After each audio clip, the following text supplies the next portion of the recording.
भारत माता की, भारत माता की। उद्घाटन हो गया,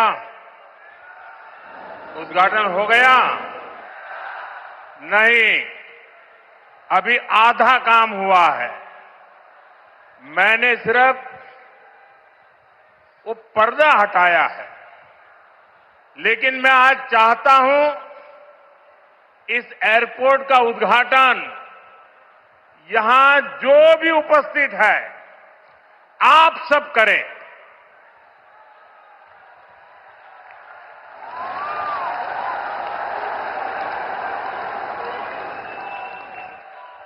और इसलिए आप अपना मोबाइल फोन निकालिए, अपने मोबाइल फोन का फ्लैश लाइट कीजिए और आप इसका उद्घाटन कर रहे हैं। आप दिया जला करके यहां उपस्थित हर व्यक्ति आज इस एयरपोर्ट का उद्घाटन कर रहा है। ये आपकी अमानत है, ये आपका भविष्य है, ये आपका पुरुषार्थ है और इसलिए उसका उद्घाटन भी आपके हाथों से हो रहा है। आप अपने भारत माता की जय बोल करके हाथ ऊपर करके फ्लैश लाइट पूरी तरह से दिखाइए। भारत माता की, भारत माता की, भारत माता की। बहुत बहुत धन्यवाद। अब उद्घाटन हो गया।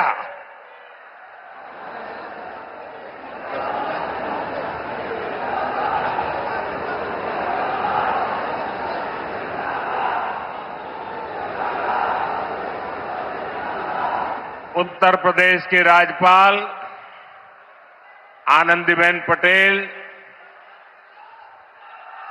यहां के मुख्यमंत्री योगी आदित्यनाथ जी, उप मुख्यमंत्री केशव प्रसाद मौर्य, ब्रजेश पाठक, केंद्रीय मंत्रिमंडल के मेरे सहयोगी श्री राम मोहन नायडू जी, पंकज चौधरी जी, ज्यूरिक एयरपोर्ट के चेयरमैन जोसेफ फेल्डर जी,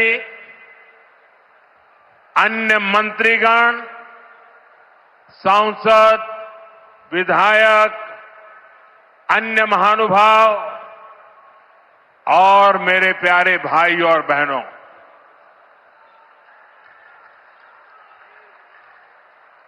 मैं देख रहा हूं आज जहां भी मेरी नजर पड़ रही है सारे युवा मुझे नजर आ रहे हैं।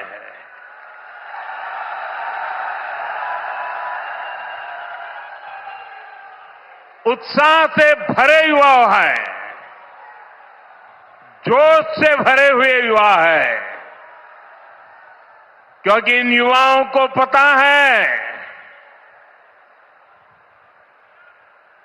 कि ये जो काम हो रहा है ना, ये नौजवानों का भविष्य को नई उड़ान देने वाला काम हो रहा है।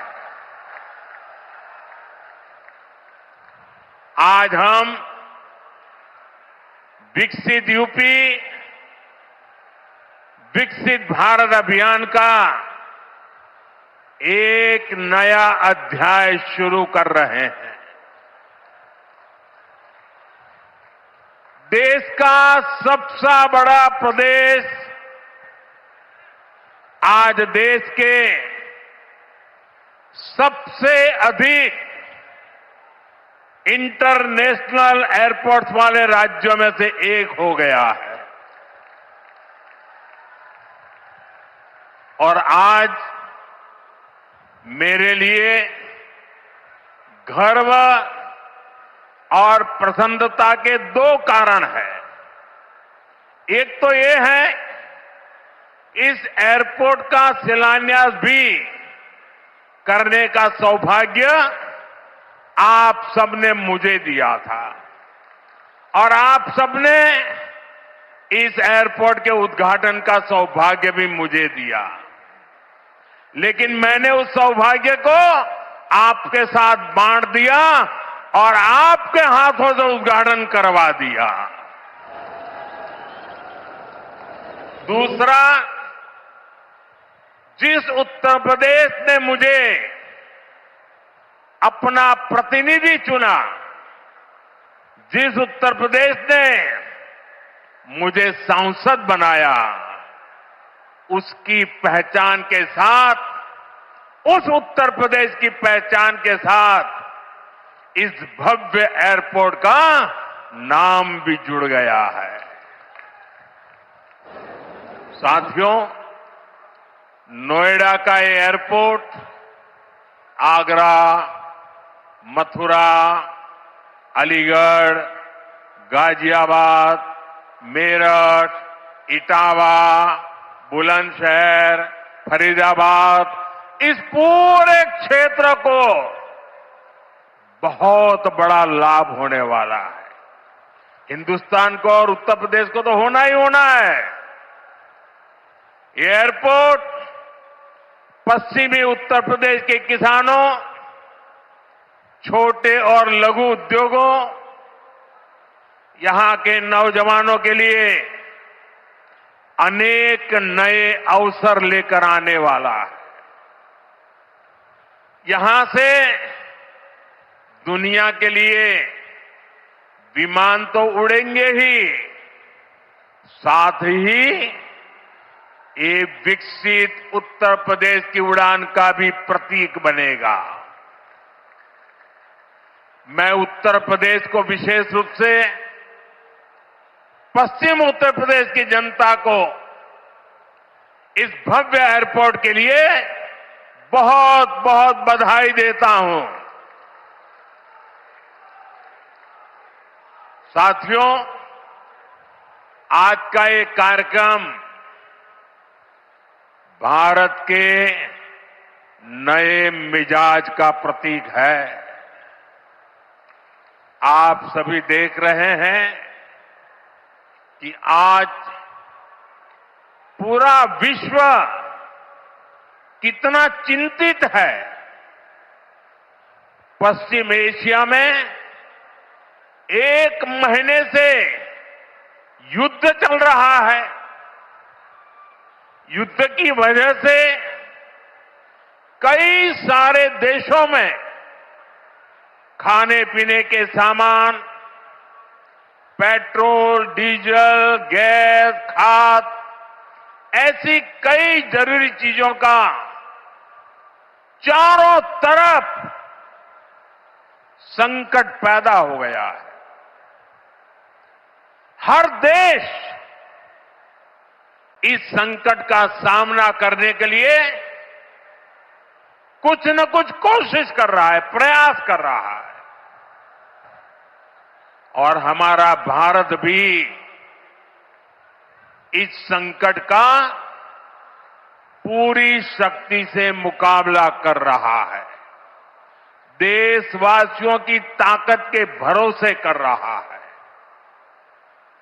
भारत तो बहुत बड़ी मात्रा में कच्चा तेल और गैस, ये जहां युद्ध चल रहा है ना, इस युद्ध से प्रभावित इलाके से मंगाता है।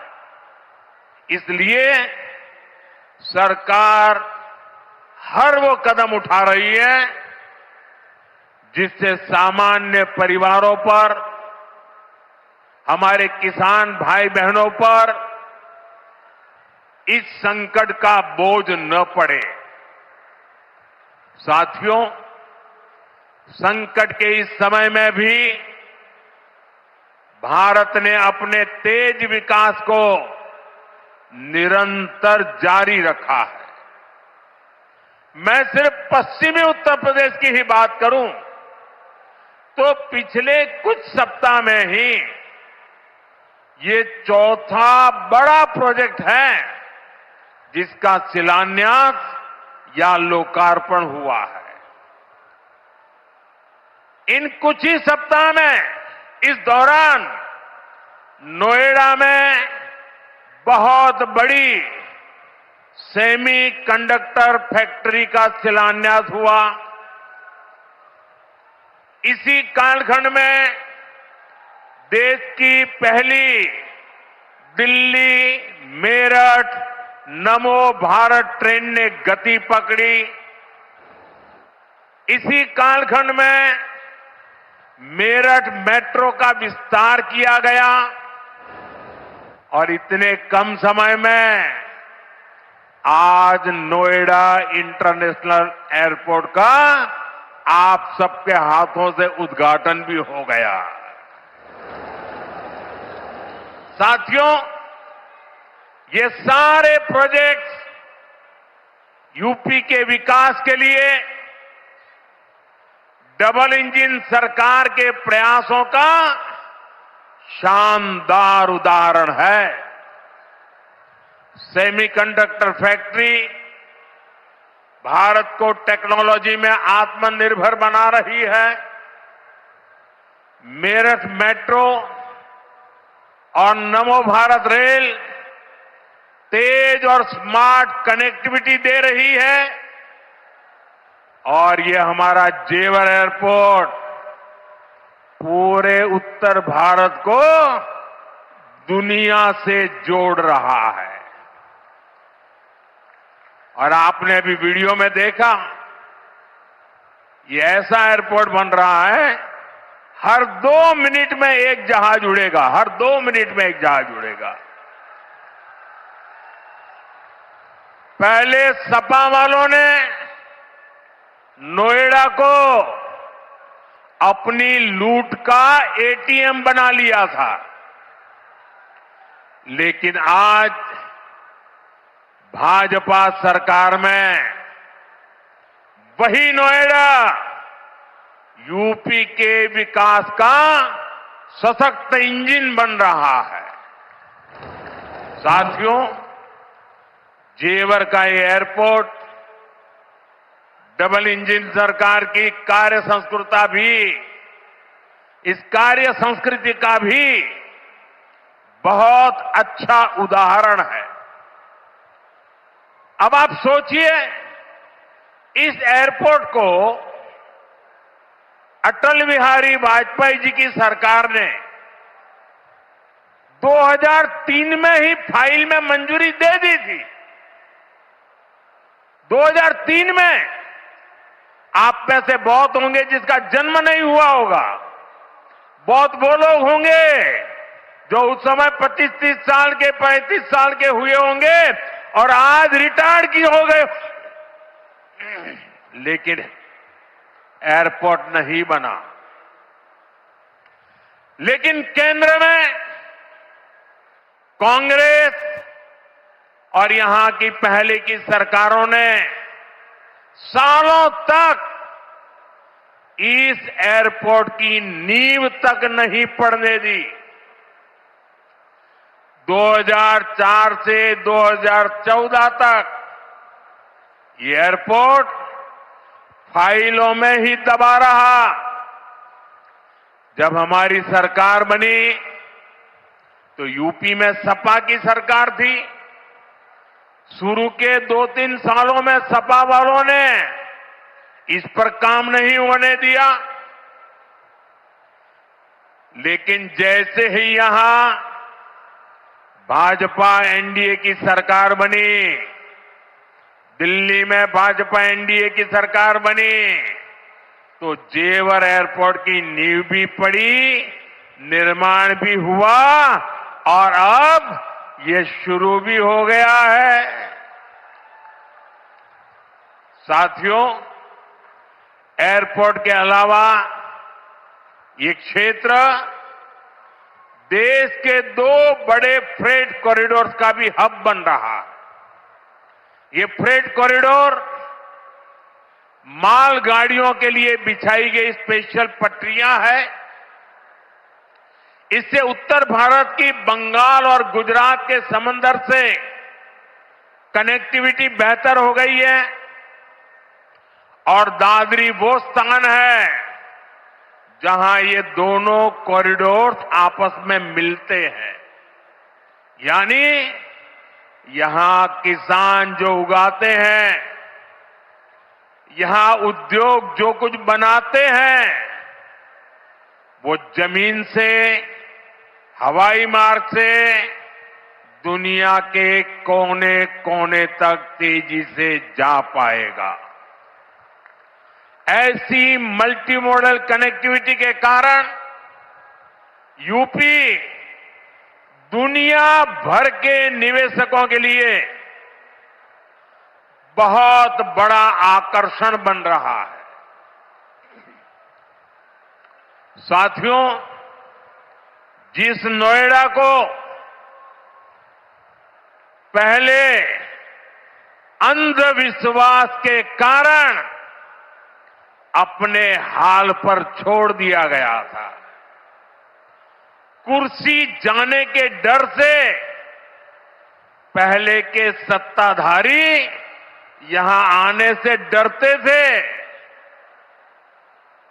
मुझे याद है यहां की सपा सरकार थी और मैंने नोएडा आने का कार्यक्रम बनाया, तो मुख्यमंत्री इतने डरे हुए थे कि वो उस कार्यक्रम में नहीं आए और मुझे भी डराने की लोगों ने कोशिश की कि नोएडा मत जाओ मोदी जी, अभी अभी प्रधानमंत्री बने हो। मैंने कहा इस धरती का आशीर्वाद लेने जा रहा हूं जो मुझे लंबे अरसे तक सेवा करने का मौका देगा।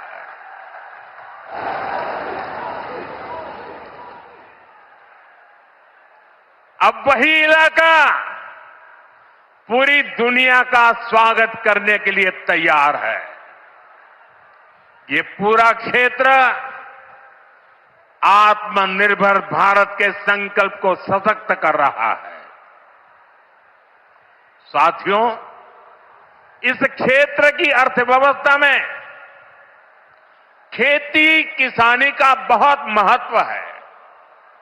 मैं आज उन मेरे किसान भाई बहनों का विशेष रूप से आभार व्यक्त करता हूं जिन्होंने इस प्रोजेक्ट को साकार करने के लिए अपनी जमीनें दी हैं। उन किसानों के लिए जोरदार तालियां बजाइए दोस्तों। मेरे किसान भाई बहनों के लिए जोरदार ताली बजाइए। मेरे किसान भाई बहन, आपके इस योगदान से ही इस पूरे क्षेत्र में विकास का एक नया दौर शुरू होने जा रहा है। आधुनिक कनेक्टिविटी का जो विस्तार यहां हो रहा है, उससे पश्चिमी यूपी में फूड प्रोसेसिंग की संभावनाओं को और बल मिलेगा। अब यहां के कृषि उत्पाद दुनिया के बाजारों में और बेहतर तरीके से जा पाएंगे। साथियों, यहां मैं अपने किसान साथियों का एक और बात के लिए भी आभार व्यक्त करना चाहता हूं। आपके गन्ने से जो इथेनॉल बनाया गया है, उससे कच्चे तेल पर देश की निर्भरता कम हुई है।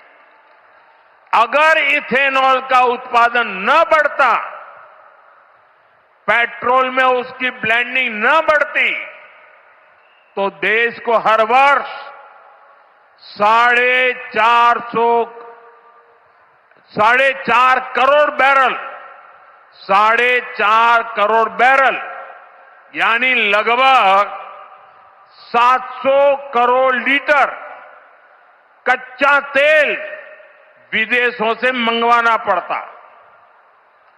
किसानों के परिश्रम ने देश को इस संकट के समय में इतनी बड़ी राहत दी है। साथियों, इथेनॉल से देश को तो फायदा हुआ ही है, किसानों को भी बहुत बड़ा लाभ हुआ है। इससे करीब 1.5 लाख करोड़ रुपए की विदेशी मुद्रा बची है। यानी इथेनॉल न बनाते तो ये पैसा विदेश जाना तय था। बीते वर्षों में इतना सारा पैसा देश के किसानों को मिला है, गन्ना किसानों को मिला है। साथियों, यहां के गन्ना किसानों ने तो पहले के वो दिन भी देखे हैं जब कई कई सालों तक गन्ने का बकाया लटका रहता था। लेकिन आज भाजपा की डबल इंजन सरकार के प्रयासों से गन्ना किसानों की स्थिति बेहतर हुई है। साथियों, किसी भी देश में एयरपोर्ट सिर्फ एक सामान्य सुविधा नहीं होता। ये एयरपोर्ट प्रगति को भी उड़ान देते हैं। साल 2014 से पहले देश में सिर्फ 74 एयरपोर्ट थे। आज 160 से अधिक एयरपोर्ट देश में है। अब महानगरों के अलावा देश के छोटे छोटे शहरों में भी हवाई कनेक्टिविटी पहुंच रही है। पहले जो सरकारें रही हैं, वे मानती थी कि हवाई यात्रा सिर्फ अमीरों के लिए ही होनी चाहिए। लेकिन भाजपा सरकार ने सामान्य भारतीयों के लिए हवाई यात्रा को आसान बना दिया है। हमारी सरकार ने उत्तर प्रदेश में हवाई अड्डों के नेटवर्क का तेजी से विस्तार करते हुए उनकी संख्या बढ़ाकर 17 कर दी है। साथियों, भाजपा सरकार का निरंतर प्रयास रहा है कि एयरपोर्ट भी बने और किराया भाड़ा भी सामान्य परिवारों की पहुंच में रहे। इसलिए हमने उड़ान योजना शुरू की थी। इस स्कीम के कारण बीते कुछ सालों में 1,60,00,000 से अधिक देशवासियों ने उड़ान योजना से टिकट लेकर सस्ती दरों पर हवाई यात्रा की है। और मैं आपको एक और जानकारी देना चाहता हूं। हाल में ही केंद्र सरकार ने उड़ान योजना को और विस्तार दिया है। इसके लिए लगभग 29,000 करोड़ रुपए की स्वीकृति दी गई है। आने वाले वर्षों में इसके तहत छोटे छोटे शहरों में 100 नए एयरपोर्ट और 200 नए हेलीपैड बनाने की योजना है। यूपी को भी इससे बहुत अधिक लाभ होगा। साथियों, भारत का एविएशन सेक्टर बहुत तेजी से गति और विकास कर रहा है। जैसे जैसे भारत में नए नए एयरपोर्ट बन रहे हैं, वैसे वैसे नए हवाई जहाजों की जरूरत भी बढ़ती जा रही है। इसलिए देश की अलग अलग एयरलाइंस ने सैकड़ों नए जहाजों के ऑर्डर दिए हैं। ये जो नई सुविधाएं, नए जहाज आ रहे हैं, इनको उड़ान वाले और इसको उड़ाने वाले, इनमें सर्विस देने वाले, मेंटेनेंस से जुड़े, ऐसे हर काम के लिए बहुत बड़ी संख्या में वर्कफोर्स की जरूरत होगी। ये युवाओं के लिए बहुत बड़ा अवसर है। इसलिए हमारी सरकार एविएशन सेक्टर में ट्रेनिंग की सुविधाओं का भी विस्तार कर रही है। साथियों, आप जब अपनी कोई गाड़ी खरीदते हैं तो ये जरूर देखते हैं कि उस गाड़ी बनाने वाली कंपनी का सर्विसिंग सेंटर आसपास है या नहीं है। आप जानकर हैरान हो जाएंगे कि हमारे देश में हवाई जहाजों की सर्विसिंग यानी उनके मेंटेनेंस, रिपेयर एंड ओवरहॉल की पुख्ता व्यवस्था ही नहीं थी। भारत के 85 एयरपोर्ट 85% हवाई जहाजों को आज भी मेंटेनेंस, रिपेयर एंड ओवरहॉल यानी एमआरओ के लिए इस काम के लिए विदेश भेजना पड़ता है। इसलिए हमारी सरकार ने ठाना है कि एमआरओ सेक्टर में भी भारत को आत्मनिर्भर बनाएंगे। अब भारत में ही बहुत बड़े पैमाने पर एमआरओ सुविधाएं विकसित की जा रही है। आज यहां जेवर में भी एमआरओ सुविधा का शिलान्यास हुआ है। ये सुविधा जब तैयार हो जाएगी तो ये देश विदेश के विमानों को सेवा देगी। इससे देश को कमाई भी होगी, हमारा पैसा भी देश में ही रहेगा और युवाओं को अनेक रोजगार भी मिलेंगे। साथियों, आज हमारी सरकार की प्राथमिकता देश के नागरिकों की सुविधा है। देश के नागरिक का समय बचे और उसकी जेब पर ज्यादा बोझ भी न पड़े, ये हमारा लक्ष्य है। मेट्रो और वंदे भारत जैसी आधुनिक रेल सेवाओं का इसी भाव से ही विस्तार किया जा रहा है। दिल्ली मेरठ नमो भारत रेल, इसका कितना फायदा हो रहा है ये भी हम सब देख रहे हैं। अभी तक नमो भारत 2.5 करोड़ से अधिक लोग सफर कर चुके हैं। दिल्ली मेरठ के जिस सफर में पहले घंटों लग जाते थे, अब वो सफर मिनटों में ही पूरा हो रहा है। साथियों, विकसित भारत के विकसित आधुनिक इंफ्रास्ट्रक्चर पर हमारी सरकार अभूतपूर्व निवेश कर रही है। बीते 11 वर्षों में इंफ्रास्ट्रक्चर का बजट 6 गुना से अधिक बढ़ाया गया है।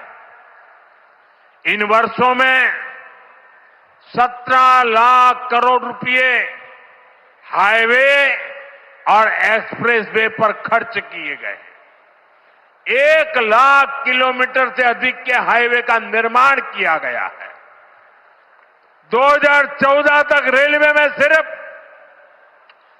20,000 किलोमीटर रूट का बिजलीकरण हुआ था, जबकि 2014 के बाद से 40,000 किलोमीटर से ज्यादा रेलवे ट्रैक का बिजलीकरण किया गया है। आज ब्रॉडगेज नेटवर्क का लगभग 100% बिजलीकरण हो चुका है। आज कश्मीर घाटी हो या नॉर्थ ईस्ट की राजधानियां, ये पहली बार रेल नेटवर्क से जुड़ रही है। पोर्ट यानी बंदरगाहों की क्षमता बीते दशक में 2 गुने से अधिक हुई है। देश में नदी जलमार्गों की संख्या भी लगातार बढ़ रही है। विकसित भारत के निर्माण के लिए जरूरी हर क्षेत्र में भारत तेजी से काम कर रहा है। साथियों, विकसित भारत बनाने के लिए सबका प्रयास बहुत जरूरी है। ये आवश्यक है कि 140 करोड़ देशवासी कड़े से कड़ा परिश्रम करें और वैश्विक संकटों का एकजुट होकर सामना करें।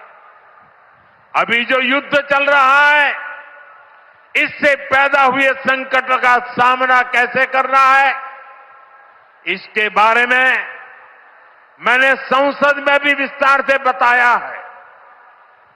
मेरी कल देश के सभी मुख्यमंत्रियों से भी लंबी चर्चा हुई है और बड़ी सकारात्मक चर्चा हुई है।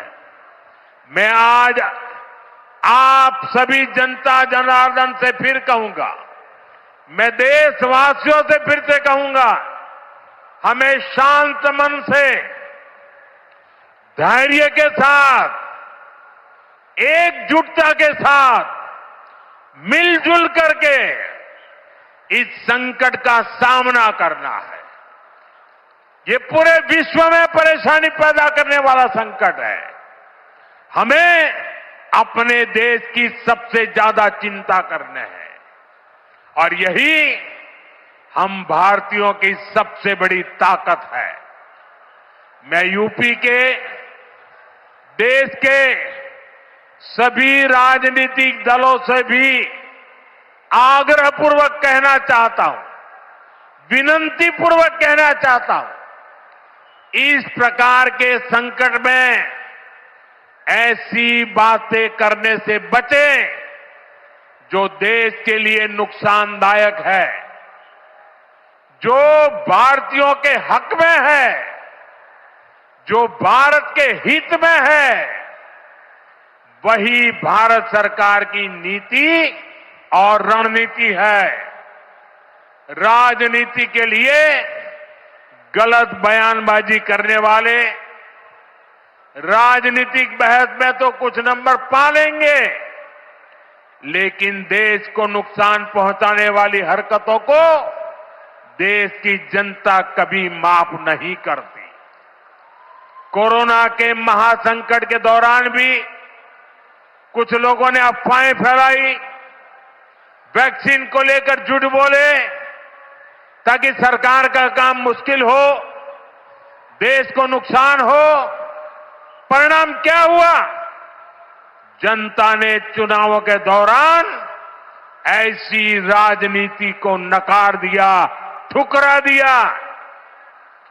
मुझे पूरा भरोसा है कि देश के सभी राजनीतिक दल भी इससे सबक सीखेंगे और देश के एकजुट प्रयासों को वो बल देंगे, ताकत देंगे।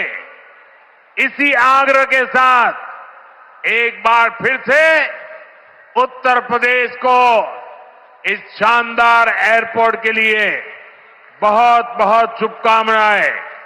मेरे साथ बोलिए, भारत माता की वंदे वंदे वंदे वंदे वंदे वंदे वंदे वंदे वंदे। बहुत बहुत धन्यवाद।